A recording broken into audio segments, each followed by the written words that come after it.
Welcome to எஸ்எஸ்பிகே channel. இன்றைக்கி நம்ம பார்க்க போகுது பிராத்மிக் பாட்டே புஸ்தகில் கஹானிலேருந்து லெசன்ஸ் பார்க்க போகிறோம். பாருங்கள், பிராத்மிக் பாட்டே புஸ்தகில் கஹானி பாட்டு 4வது பாட்டு. அதில் ஃபஸ்ட்டு ஒன்று நம்ம கவி அவர் கஞ்சூஸ் பார்த்துட்டோம். ரெண்டாவது தூதுமேம் பானி.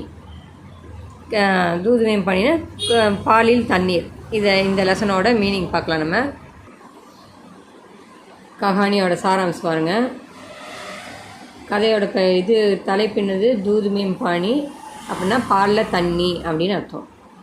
ஏக் வியாபாரித்தா, ஒரு வியாபாரி இருந்தான். ஒரு வியாபாரின்னா வியாபாரம் செய்வாங்க இல்லையா, சேல்ஸ் பண்ணுறவங்க, அவங்க இருந்தாங்க. வக்கு தூதுக்கா வியாபார் கர்த்தாத்தா, அவன் பால் வியாபாரம் செஞ்சுக்கிட்டு இருந்தான்.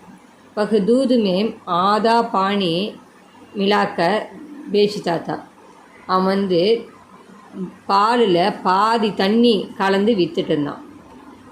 एक दिन वह एक बड़ी रकम लेकर गाय खरीदने बाजार गया. ஒரு நாள் அவன் ஏக் படி ரகம் லேக்கர் காய், ஒரு சிறந்த ரகம் உள்ள மாட்டை வாங்கிறதுக்காக கரீதினே பாசார் கயா, வாங்கிறதுக்காக பாசார் மார்க்கெட்டுக்கு போகிறான். ராஸ்தே மேம் உஸ்னே ஏக் தாலாபு தேக்கா, வழியில் அவன் ஒரு குளத்தை பார்க்குறான். உஸ்னே தாலாப் மேம் நகாக்க தோடி தேர் ஆராம் கர்னா சாகா, அவன் குளத்தில் குளிச்சுட்டு நகாக்கர்னாக்க குளிக்கிறது, குளத்தில் கொஞ்ச நாளைக்கு குளிச்சுட்டு தோடி தேர் குளிச்சுட்டு தோடி தேர்னா கொஞ்ச நேரம் ஆராம் கர்னா ஓய்வு எடுக்கிறதுக்கு, ரெஸ்ட் எடுக்கிறதுக்கு சாகா விரும்பினான்.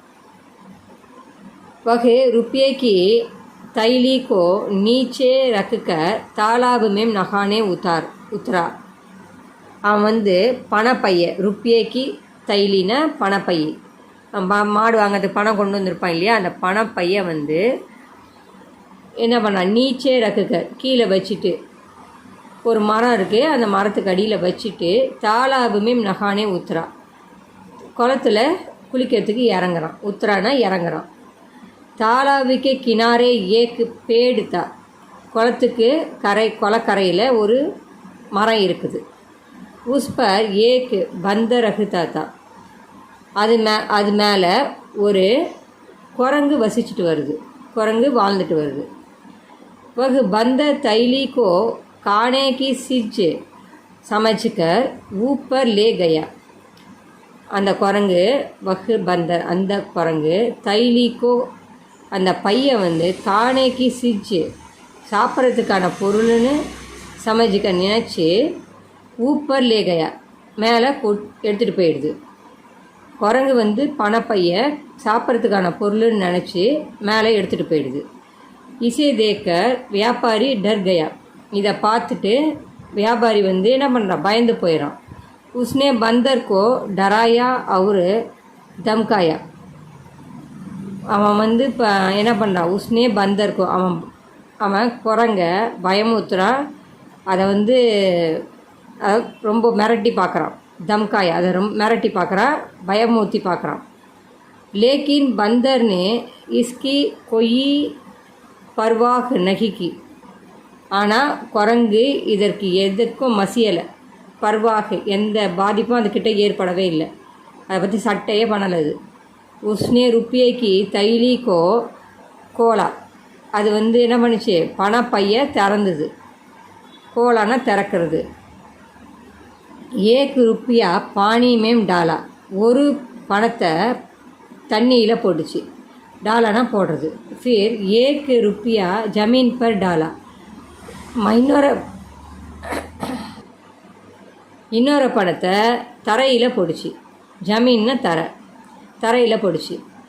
इस प्रकार बंदर ने तैली के आधे रुपये को पानी में डाला और आधे रुपये को ज़मीन पर डाला. இந்த மாதிரி என்ன பண்ணிச்சு, இந்த மாதிரி இஸ் பிரகார்னா இந்த மாதிரி பந்தர் தைலியில் இருக்கக்கூடிய பணப்பையில் இருக்கக்கூடிய ஆதே ருப்பியன்னா, ஆதேனா பாதி, ஆதே ருப்பிய பாதி பணத்தை தண்ணியில் போட்டுச்சு. और ஆதே ருப்பியேக்கோ ஜமீன் பர் டாலா, பாதி பணத்தை தரையில் போட்டுச்சு.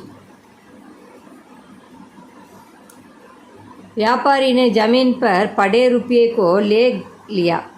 வியாபாரி என்ன பண்ணான், தரையில் விழுந்த பணத்தை எல்லாத்தையும் எடுத்துக்கிட்டான். உஸ்கோ மாலும் ஹுவா, அவனுக்கு தெரியும். बंदर ने पानी के पैसे को पानी में डाल दिया और दूध के पैसे को जमीन पर. அவனுக்கு நான் தெரிஞ்சிடுச்சு என்னென்னா, பந்தர் குரங்கு என்ன பண்ணிச்சு, பானியில் சம்பாதிச்ச பணத்தை, பானிக்கே பைசே, அவன் பாதி பணத்தை பாதி தண்ணியை ஊற்றி தானே பால் விற்றான். அதனால் அந்த பாதி பணம் தண்ணி ஊற்றி சம்பாதிச்சது, பானிக்கே பைசே. அதனால் தண்ணினால் வந்த பணத்தை பானி மேம் டால் தியா, தண்ணியிலேயே போட்டுடுச்சு. தூதிக்கே பைசேக்கோ ஜமீன் பர், பாலை விற்று சம்பாதித்த பணத்தை தரையில் போட்டுச்சு, தரை மேலே அப்படின்னு கொடுத்துருக்காங்க. வியாபாரினே மண் சோச்சா, வியாபாரியோட மனத்தில் இதை யோசிக்கிறார், இதை நினச்சி யோசிக்கிறாரு. பந்தர்னே சஹி நியாய்க்கியாக, பந்தர் குரங்கு சரியான நியாயத்தை தான் செஞ்சுருக்கு. பாப்பிக்கு கமாயி கபி நகி பச்சித்தி, பாவத்தோட விலை, பாவத்தினால் சம்பாதிச்சதை எப்பொழுதுமே சேமிக்க முடியாது, அது எப்போவுமே வீணாக தான் போகும் அப்படின்னு சொல்கிறாங்க.